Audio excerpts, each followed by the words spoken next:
we have Olivia Rodrigo's Sour. It's 11 songs, 35 minutes long. And this is going to be a reflection on a lot of things. This is going to be a reflection on teeny bopper like stardom. It's going to be a reflection on industry plants. It's going to be a reflection on, just like pop music and as it stands today, which is to say that all of these things have negative connotations and all of these things can be applied to Olivia Rodrigo in some way. But that isn't to say that this is a bad project. In fact, I think Olivia Rodrigo does a good job of taking all of those tropes of being like a Disney star who gets an album and like very clearly like someone who the industry wants to do well, who like talent or not, we're going to prop up and put them on every single chart or whatever. The fact is, usually when you put people in that position, they come out pretty terrible, but they continue making music anyways, and it's just fodder for us to complain about. This isn't This isn't that. Finally, this is something that I've been talking about too with pop music, where you're gonna have more and more people who are genuinely talented getting up more because of the whole Gen Z / TikTok stuff and other things, where you like with the case in point with the whole indie discussion in our state of the music industry. If you go all the way back there, I talked about how a lot of those indie artists, a lot of those smaller bedroom pop girls, mainly women, are like exploding through the ranks into mainstream music. This is another case for that, because with Olivia Rodrigo, you're not getting normal pop Ariana Grande straight through of just I'm gonna skip. This is brutal. Literally the first song, brutal. It's not that. You get some tropes of indie. You get some tropes of like almost alt / grunge rock. You have obviously your standard pop stuff. You have your slower things in there, but it's a mixed bag of a lot, which is the nice thing of it, that of an album that is very, very popular. One thing that I hear throughout the whole album is a big like a call out to Lorde, because there's a lot of stuff that reminds me of Lorde's first album with Pure Heroine a lot. With her vocals and other stuff, and it's kind of with the tropes with her slower songs and everything in there. You could hear a lot of influences from that, which I think is a good thing, because we both like Lorde. She's an amazing artist, but I think that's something that I saw some people making comparisons to, but I wanted to get that a little bit out more into more of the mainstream thought in it. But into the music itself, Brutal's actually a good opening track, because again, you get that more rocky style just out there, and it's like, whoa, okay, I didn't expect that on a pop album. So it's a good kind of way to start it off. Traitor after that, that's going to be I think that's the most generic song on the whole album, maybe, where it's a decent track, but it's more of your poppy style and everything, so it's nothing. Yeah, singer-songwriter, acoustic guitar, teenage girl singing about love. Like, that's sort of the deal. I think you have there's a theme here. The production's a little bit more like fleshed out and thought out and grander than like, when Taylor Swift had her crack at this when she was younger. I'm talking about the original albums, not like the re-recording Taylor version, but like a lot of parallels were made between Olivia Rodrigo and Taylor Swift's beginning as well, which I think it's unnecessary to make those comparisons. Because first off, Taylor Swift started off as country, so it's like a completely different grouping too, because she started out as like this whole like country. So and she didn't start out, and Taylor Swift, to be fair, I'm not going to be fair to Taylor Swift very often, but she didn't start out as a Disney star. Yeah, she didn't start out as Disney. So she didn't even have that big any platform or anything. She got it kind of just by word of mouth, and then exploded from there. Obviously, word of mouth, the internet for sure played a factor back then, and still free her music. Yes.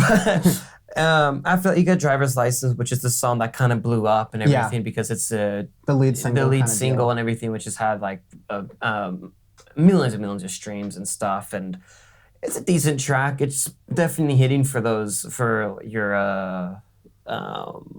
your general pop thingy of love, heartbreak, this or that. It's definitely like a Gen Z style song. Yeah, I have to like try to remove I'm 10 years older than the very sophomoric like the relationships of like anything going on here. So like I have to remove myself from that as a music reviewer and go like, okay, well, 10 years ago, there was way shittier music out that I was complaining about that was supposed to fit this peg for. Exactly. So I'm not saying it's bad. I'm saying it's decent. Yeah. Driver's License leads into one step forward, three steps back, which is kind of like a part of the album where you have these softer, I wouldn't necessarily say jealous, even though there are like jealousy songs in here. And kind of the album is a lot about the reactions that this young girl is having, seeing her love sought after by someone else, or like someone she liked, or had a crush on, or used to date and have a relationship with, be sought out for by someone else. So it's moving on with that envy, that jealousy, that kind of thing.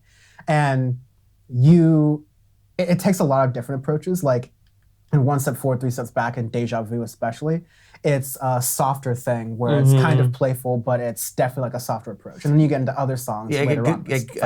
After Deja Vu, you have Good For You, which is almost like the opening track, Brutal, where you get more of that fast-paced rock style into it, which, I like those tracks from her. That's a decent one, too. After that, you have Enough For You, Happier, which then goes back more into those slower singer-songwriter styles. Jealousy, I think that's where it's the most... That's the song that to me that reminded me a bit of Lorde, of like a younger Lorde, with the production, everything, with the vocals in it. That's a decent track too.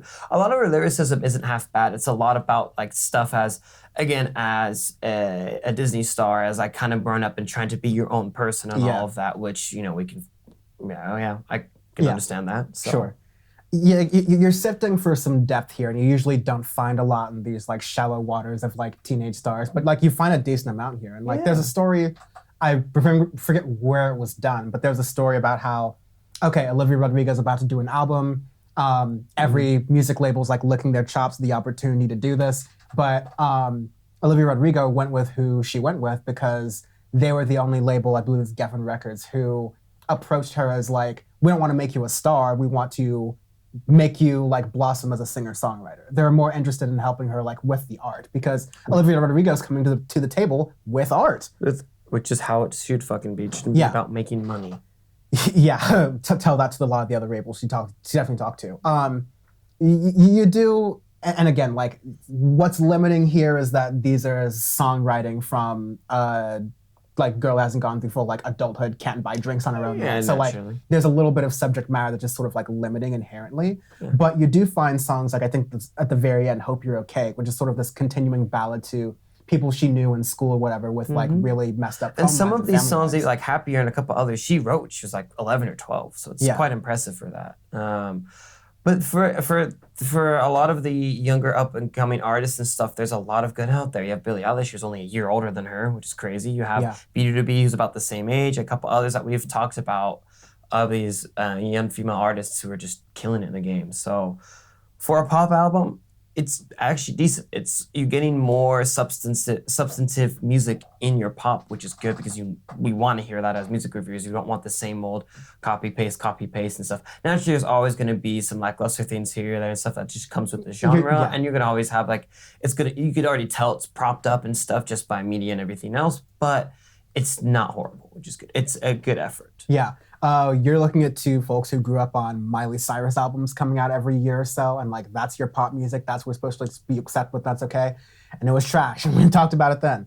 But I'm genuinely saying that in this like newer generation of pop stars, they are a little bit more artistic from the jump. For sure, from the get-go, because they grew up with more music in their livelihoods, in their family and stuff, and you can tell that through a couple of these artists. So. Yes. So. Yes, it's pretty clear that Olivia Rodrigo would be like, of the tick boxes you would have an industry plant, okay, sure. Yes, it's teeny bopper kind of stuff. You have to tick that box, but for her first album and for this first project, it surpasses expectations really, really thoroughly to something that like you would enjoy even if you're like the most cynical music reviewer and listener. And also, this is just her first album. This is when like you're getting a lot of the cheesy crap out of the way so you can build on top of other things. There's a career ahead of her, and this is one of those careers I'm actually eager to watch for a Disney star.